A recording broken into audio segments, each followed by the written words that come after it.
tansah eling aku sliramu bukan masa tenane aku ngerti atimu yen wis pastine aku tuh jodohmu pancen rasa kari rasa kudu lilo monggo Bapak Sulaiman tak lakoni kanthi ikhlas ati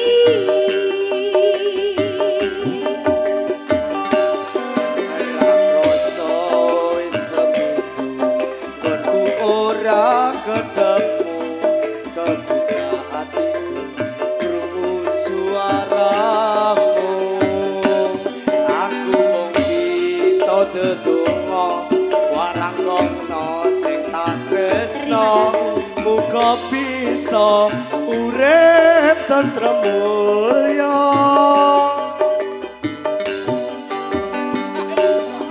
tak tulis lakon tresnamu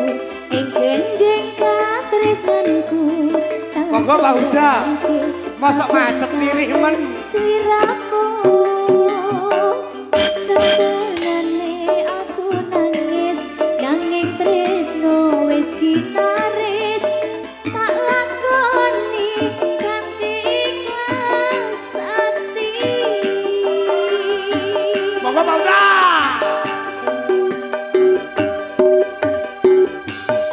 uyungku ngelayung ngembara ing awang-awang tanpa bisa nyandeng aku mung bisa nyawang tumetes loku repes pilih ana pipi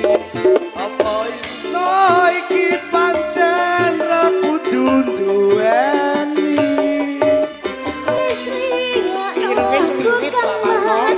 wis cukup lalekno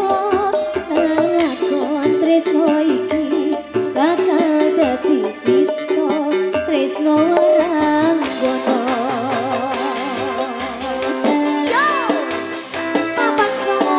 jembesan audio terima kasih Barata video syuting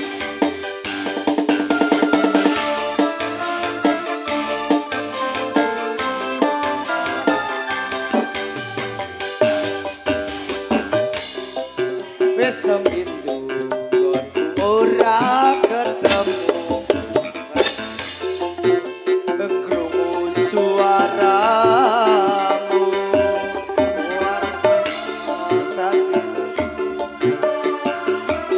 tak tresno muga bisa urip tentrem mulya tak tulis lakon tresnamu ing gendeng katresnanku tak kembangke saben kangen sliramu aku nangis nanging tresno wis ginaris tak lakoni kanthi ikhlas ati iya uyungku ngelayung ngembara ing awang-awang tanpa bisa nyandeng aku mung bisa nyawang tumetes loku repes pilih ana pipi apa tresno iki pancen ra kudu duweni aku kemas wis cukup ngatos-ngatos Bapak Yoso lakon tresno iki bakal dadi crita tresno warang gono